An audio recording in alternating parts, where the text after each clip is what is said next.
সবার প্রিয় কবি ইকবাল। পাকিস্তানের পাঞ্জাব প্রদেশের শিয়ালকোট নগরী। এই নগরীর একটি মুসলিম পরিবারের প্রধান শেখ নূর মোহাম্মদ। তিনি ছিলেন সুফি মনোভাবাপন্ন একজন খাঁটি মুমিন। বয়স মাত্র 40 বছর। একদিন তিনি স্বপ্নে দেখেন একটি প্রশস্ত মাঠে বহু লোক। তারা সবাই হাত বাড়িয়ে আকাশে উড্ডয়নরত একটি মনোরম পাখিকে নিজেদের আয়ত্তে আনার জন্য চেষ্টা করছেন। পাখিটি কখনো নিচে নেমে আসছে, আবার কখনো উপরের দিকে উঠে যাচ্ছে। পরে হঠাৎ করে নিচের দিকে ধাবিত হয় এবং তার কুলে এসে স্থান নেয়। শেখ নূর মোহাম্মদ স্বপ্নে আরও দেখেন তার ঘরে এমন একটি পুত্র জন্ম নেবে যে বড় হয়ে ইসলামের সেবায় উৎসর্গ করে অস্বাভাবিক খ্যাতি ও কৃতিত্ব লাভ করবে। বাস্তবে তাই ঘটল। 1877 সাল 9 নভেম্বর, সেদিন ছিল শুক্রবার। রাত শেষের দিকে চারদিক থেকে ভেসে আসছে ফজরের আজান। আসসালাতু খায়রুম মিনান নাওম। ঠিক এই সময় ঘর আলোকিত করে শেখ নূর মোহাম্মদের ঘরে জন্ম নিলেন ফুটফুটে চাঁদের মতো একটি শিশু। এই শিশুকে পেয়ে যেন মায়ের আনন্দ আর ধরে না। বাবা আদর করে নাম রাখলেন ইকবাল। ইকবালের মাতার নাম ইমামবি। তিনি প্রচলিত অর্থে লেখাপড়া জানতেন না, কিন্তু অত্যন্ত ধর্মপরায়ণা ছিলেন। ধর্মীয় কার্যাদি পালনে সচেষ্ট থাকতেন। সন্তান লালন পালনে এবং সত্যিকার আদর্শে আদর্শবান করে গড়ে তোলার ক্ষেত্রে তিনি যত্নবান ছিলেন। ফলে ইকবালের মতো এক বিরাট ব্যক্তিত্বের জননী হবার সৌভাগ্য তিনি অর্জন করেছিলেন। গৃহস্থালির কাজে ছিলেন তিনি অত্যন্ত সুশৃঙ্খল। ইকবালের পিতা শেখ নূর মোহাম্মদ ছিলেন ডেপুটি উজির আলীর কাপড় সেলাইয়ের কাজে নিয়োজিত। মাতা ইমামবির বিবেচনায় ডেপুটি উজির আলী থেকে প্রাপ্ত টাকা সন্দেহজনক ছিল, তাই তিনি বকরি পুষতেন। শিশু ইকবালকে বকরির দুধ পান করাতেন, যেন শিশু ইকবালের মধ্যে হারাম রিজিকের কোনো প্রতিক্রিয়া না থাকে। দরিদ্র মধ্যবিত্ত পরিবারের শিশু ইকবাল মাতা ইমামবির আদর যত্নে লালিত পালিত হতে থাকেন। বিদ্যুতের আলো থেকে বঞ্চিত ঘরের স্বল্প পরিসরে তিনি হাঁটতে শিখেন। শিক্ষা আরম্ভ হবার পর ওই বাড়িরই এক অন্ধকার প্রকোষ্ঠে কেরোসিনের বাতি জ্বালিয়ে প্রাথমিক পাঠ অনুশীলন করেন। হাঁটি হাঁটি পা পা করে ইকবাল বড় হতে লাগলেন। বাবা ইসলামের ব্যাখ্যা শোনার জন্য ইকবালকে মসজিদের ইমাম মাওলানা আবু আবদুল্লাহ গোলাম হাসানের কাছে নিয়ে যেতেন। এই মাওলানার কাছেই ইকবাল কোরআন মজিদ খতম করেন। উপস্থিত বুদ্ধি তার খুব বেশি ছিল। কবুতর পোষা, ঘুড়ি উড়ানো এবং আখড়ায় গিয়ে মল্ল যুদ্ধ করতেন। বাড়ির ছাদের উপর ঘন্টার পর ঘন্টা কবুতর উড়াবার আনন্দ উপভোগ করতেন। কবুতরের উড্ডয়ন থেকে তাদের জাত ও বংশের পরিচয় জানার চেষ্টা করতেন। ইকবাল স্কচ মিশন স্কুল থেকে 1893 সালে মেট্রিক পরীক্ষায় প্রথম বিভাগে পাশ করে মেডেল ও পদক লাভ করেন। 1895 সালে এফএ পাশ করার পর লাহোর সরকারি কলেজে বিএ ক্লাসে ভর্তি হন। কুয়ালডিঙ্গল হোস্টেলের 1 নম্বর কামরায় সিট পান। শিক্ষা সমাপন পর্যন্ত এখানেই 12 বছর কাটান। 1897 সালে আরবি ও ইংরেজিতে বিশেষ কৃতিত্ব সহকারে গোল্ড মেডেল নিয়ে বিএ পাশ করেন। 1899 সালে দর্শনে এমএ পাশ করেন। তারপর তিনি কর্মজীবনে প্রবেশ করেন। বিভিন্ন কলেজে আরবি, ইংরেজি, দর্শন, ইতিহাস ও অর্থনীতি বিষয়ে অধ্যাপনা করেন। তবে বেশি দিন তিনি এই পেশায় ছিলেন না। 1905 সালে অর্থাৎ 6.5 বছর কাল অধ্যাপনা করার পর তিনি ইংল্যান্ডে চলে যান। সেখান থেকে উচ্চশিক্ষা অর্জন করে 1908 সালে দেশে প্রত্যাবর্তন করেন। দেশে ফিরে শিয়ালকোটে অবস্থান করেন এবং এখানে তিনি ওকালতি পেশা শুরু করেন। এর পাশাপাশি অধ্যাপনাও করতেন।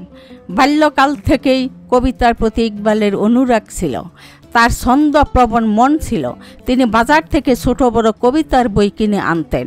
রাতে ঘরের সবাইকে আবৃত্তি করে শোনাতেন। মাঝে মাঝে নিজের পক্ষ থেকেও স্বতঃস্ফূর্তভাবে আনুষঙ্গিক বাক্য অথবা পুরো একটি পংক্তি যথাস্থানে সংযোজন করে দিতেন। ইকবাল কবে থেকে কবিতা রচনা শুরু করেন তার সঠিক সন তারিখ নির্ণয় করা কঠিন, কারণ তা কখনো হঠাৎ করে হয়নি। যেমন একটি শিশু হঠাৎ কথা বলতে পারে না, তবে অল্পকালের মধ্যেই তিনি একজন বড় কবি হিসেবে খ্যাতি লাভ করেন। জীবন ও জগৎ নিয়ে গভীর চিন্তা ভাবনা করলে প্রকৃতি রহস্যাবলী সম্পর্কে ইকবালের সম্যক জ্ঞান লাভ হতে থাকে। ফলে তার মানসপটে অদ্ভুত প্রতিক্রিয়া সৃষ্টি হয়। তিনি পিতার কাছে বিষয়টি খুলে বলেন এবং উপদেশ কামনা করেন। এটাই ছিল আসলে ইকবালের কাব্য প্রতিভার তীব্র অনুভূতি বা এক অব্যক্ত চাপ, যা অতি প্রবল বেগে তার সত্তার মাঝে সাড়া জাগিয়েছিল। মাথায় কবিতা রচনার ঝোঁক এলে তিনি হুক্কা টানতেন এবং ঐশী প্রভাব ও প্রেরণায় ক্রমাগতভাবে একের পর এক চরণ রচনা ও আবৃত্তি করে যেতেন। কাছে যারা থাকতো তারা তা লিপিবদ্ধ করে যেত। আধ্যাত্মিক পীর ও মুর্শিদ মাওলানা জালাল উদ্দিন রুমির সাথে তার আশ্চর্য রকমের মিল ছিল। মাওলানা রুমির মাঝে যখন কবিতার ঢল নামত, তখন আহার নিদ্রা ত্যাগ করে একাধারে তা লিপিবদ্ধ করে নিতেন। ইকবালের প্রসিদ্ধ ও জনপ্রিয়তার প্রধান কারণ ও বাহন ছিল তার উর্দু কবিতা।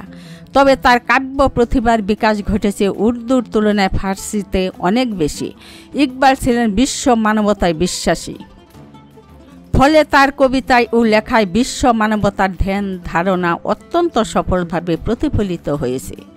মনে কবিতার ভাব উদয় হলে ইকবাল অত্যন্ত অস্থিরতা বোধ করতেন। চেহারা রং পাল্টে যেত। তিনি বিছানায় শুয়ে এপাশ ওপাশ করতে থাকতেন। কখনো উঠে বসে দুই হাঁটুর মাঝে মাথা গুঁজে দিতেন। কোনো দিন রাত 2-3টার সময় হাতে তালি বাজিয়ে আলী বক্সকে ডাকতেন এবং খাতা কলম কালি ইত্যাদি আনতে বলতেন। সব সরঞ্জাম নিয়ে খাতায় কবিতা লিপিবদ্ধ করতেন, যেন এক অব্যক্ত বেদনার উপশম হতো। তখন তিনি শুয়ে আরামের সাথে ঘুমিয়ে পড়তেন। এক সময় বিশ্ববরেণ্য কবি হিসাবে তার নাম সারা পৃথিবীতে ছড়িয়ে পড়ল। ইকবাল আম খুবই পছন্দ করতেন। গ্রীষ্মকালে তার জন্য ভারতের বিভিন্ন অঞ্চল থেকে আমের ঝুড়ি আসত। অন্যান্য ফলও তিনি খেতে পছন্দ করতেন। শীতের মৌসুমে আফগানিস্তানের বাদশা তার জন্য নিয়মিত সবদা, আঙ্গুর ও শুকনো ফল ফলাদি পাঠাতেন। তিনি রাতে খেতেন না, শুধু এক পেয়ালা কাচ্ছিরি চা পান করতেন। তার খাদ্যাভ্যাসও ছিল সীমিত। দিনে মাত্র একবার, অর্থাৎ দুপুরবেলায় খেতেন। ইকবাল সাধারণত জাতীয় পোশাকই পরিধান করতেন। বাসায় তিনি সব সময় সেলাইবিহীন লুঙ্গি ও গেঞ্জি পরতেন। শীতকালে অবশ্য শার্ট পরে উপরে চাদর পরতেন। বাইরে গেলে সাধারণত সেলওয়ার কামিজ ও আসকান অথবা কোট পরতেন। পায়ে পাম শু অথবা দেশি জুতা পরতেন। মাথায় রুমি টুপি অথবা কালো রঙের কালাকুলির উঁচু টুপি পরতেন। 1938 সালের মার্চ মাসের মাঝামাঝি এই মানুষটি অসুস্থ হয়ে পড়েন। শ্বাসকষ্ট বেড়ে গেল। তারপর এপ্রিল মাসের দিকে কফের সাথে রক্ত যাওয়া শুরু হয়। অনেক সময় কাঁপতে কাঁপতে অচেতন হয়ে পড়তেন। একবার অজ্ঞান হয়ে খাটিয়া থেকে নিচেই পড়ে যান। 11 এপ্রিল গভীর রাত। ইকবাল এক গ্লাস শরবত পান করলেন। সকাল 5টায় একবার ইকবাল তার উভয় হাত বুকের উপর রাখেন। মুখ দিয়ে হায় শব্দ বের হয়। তিনি বলেন, বুকে দারুণ ব্যথা। এমন সময় আল্লাহ শব্দটি উচ্চারণ করেন, আর তখনই তার মাথায় একদিকে ঢলে পড়ি। তখন তার বয়স হয়েছিল মাত্র 60 বছরের কিছু বেশি। বন্ধুরা, তাহলে বুঝতেই পারছ কেমন মানুষ ছিলেন কবি ইকবাল।